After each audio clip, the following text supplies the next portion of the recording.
Përshëndetje Naim, e nisim bisedën me profesor Rexhepi natyrisht për çështjen e ngritjes së çmimit të energjisë elektrike. Po atër përshëndetje për dy Arben dhe gjithë shikuesët të televizionit Kanali 10. Siç e paralajmërove edhe ti, këtu pranë meje është profesori i inxhinierisë elektrike zoti Vezir Rexhepi, ku do të bisedojmë rreth shtrejtimit të rrymës, të cilën e ka paralajmëruar zyrja e rregullatorit të energjisë elektrike. Faleminderit shumë për kohën. Faleminderit edhe juve për këtë intervistë. Na tregoni fillimisht se cilët mund të jenë faktorët ndërkombëtar të cilët mund të ketë ardhur deri tek shtrejtimi i rrymës.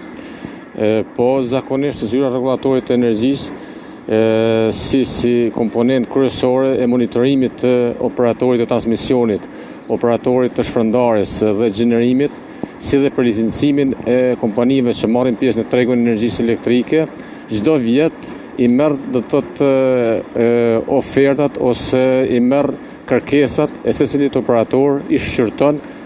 Faktikisht në kësaj radhe me shumë gjas ka kërkesa për rritje të energjisë elektrike nga KEC, sigurisht që shkojnë pra te zyra rregullatorit të energjisë, ka kërkesa për rritje ndoshta të tarifave, po supozoj kështu, të tarifave edhe transmetuesit të operatorit të transmisionit, me gjas ndoshta ka kërkesa dhe prej gjenerimit, pra prej termocentrale Kosovës B dhe Kosovës A.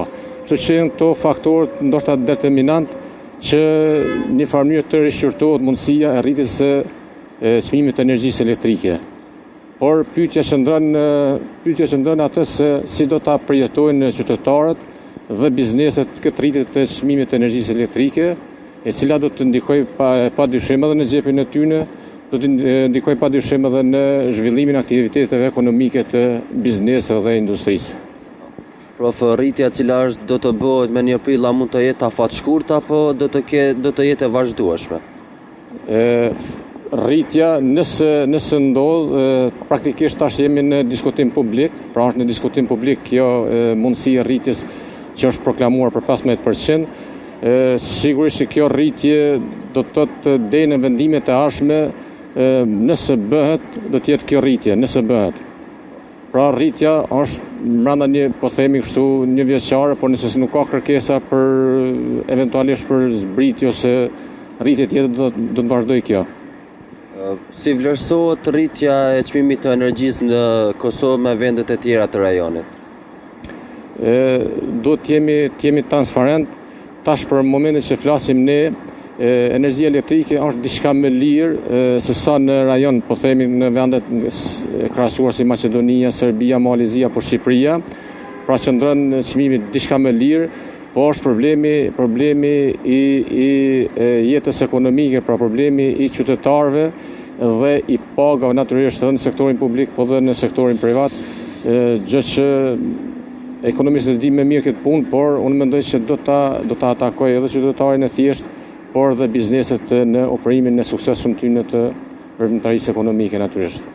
A do të ketë edhe ndonjë plan afatgjatë të cilën do ta rregullojë çmimin e energjisë? Kjo punë varet nga politikat energjetike, nga sektorët përkatës që merren pra me politikat energjetike, por unë mendoj se duhet të ketë kapacitetet shumë të mëdha energjetike, ashtu që çmimet në një farë mënyrë ofertat jetë shumë më madhe, po themi kështu, se sa kërkesa, sepse ne kemi problemin e madh sidomos gjatë 6 muajt e dimrit, 6 muaj do mos që llogaritën ose 2-3 muajt shumë në ekstrem, po themi kur merr kohë ftohtë, temperaturë ftohtë, kështu që është dyfishi i konsumit në atë kohë. Edhe kërkesat janë shumë të mëdha për energji elektrike, kështu që edhe importi që është përgjegjës KEC, për shembull vërtet KESCO, operatori i furnizimit të energjisë elektrike, i duhet pra të importojë me çmime të tregut natyrisht. Këtu do të shihet pra që të rritet prodhimi dhe kapacitetet gjeneruese në mënyrë që çmimet ndoshta të jenë më stabile dhe të kapshme për qytetarin. Sa mund të jenë transparente procesi i tarifave të llogaritëve, ato të cilët llogariten tarifat? Në çfarë kuptimi më transparent kështu? Po mënyra llogaritjes së tarifave. Zyra rregullatorit të energjisë elektrike tash i ka edhe në kompetenca pra për furnizues domon për tarifën e rregulluar të konsumatorëve. Natyrisht ai ka bërë një 2 blok tarifa, pra që gjithë e dim, edhe unë mendoj që duhet shiquar edhe ky modifikim i blok tarifave, pra me mënyrë që të jenë çmimet më të kapshme për konsumatorin, pra të bëhet një modifikim edhe këtyre tarifave. Edhe Arben, këto ishin në rast se ke ndonjë pyetje që nuk ka mundur me ja bë unë, mundeni me ja bë pyetjen profes? Natyrisht se po më dëgjon profesor, a ka pasur a është vonë Kosova në krijimin e burimeve të energjisë elektrike? A ka qëndashur me kohë të merret vendimi qoftë për renovim të termocentraleve aktuale, qoftë për ndërtimin e ndonjë termocentrali 3 ose për ndonjë burim tjetër, por a jemi vonë me që kemi mbetur në fakt peng i importit?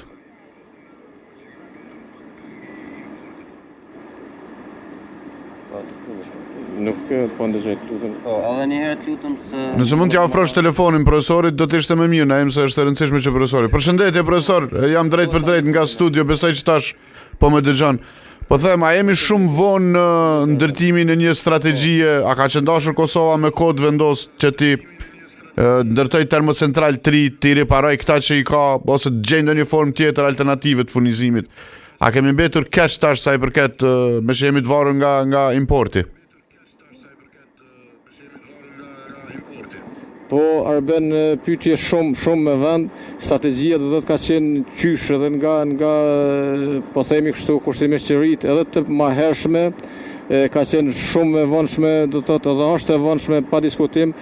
Unë mendoj që jemi ndoshta në atë vagonin e fundit që të mendojmë seriozisht që t'i ripërtejmë edhe këto centralet që tashmë i kemi, por mendoj duke pas parasysh edhe konfiguracionin, duke pas parasysh edhe mundësitë energjetike që i ofron Kosova, atëherë do të ishte mirë për shembull të mendohet shumë seriozisht edhe shumë më shpejt në ndërtimin për shembull të 2 blloqe deri në një maksimum 500 megawatt, ta themi ashtu, që të kemi një qëndrueshmëri energjetike bazike dhe të mendohet gjithmonë në energjinë e ripërteshme edhe inovacione të tjera, por edhe në eficiencën energjetike.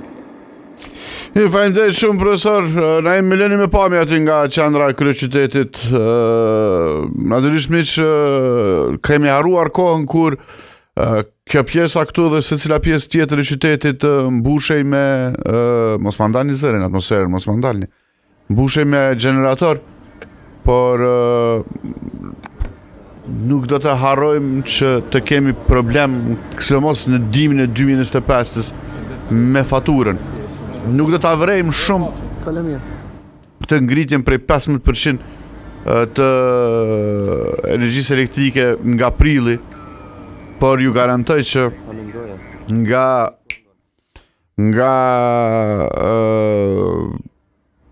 shtatori, tetori e nëntori, kur do të rriten edhe konsumi, do t'i kthejmë konsumit të dimrit, do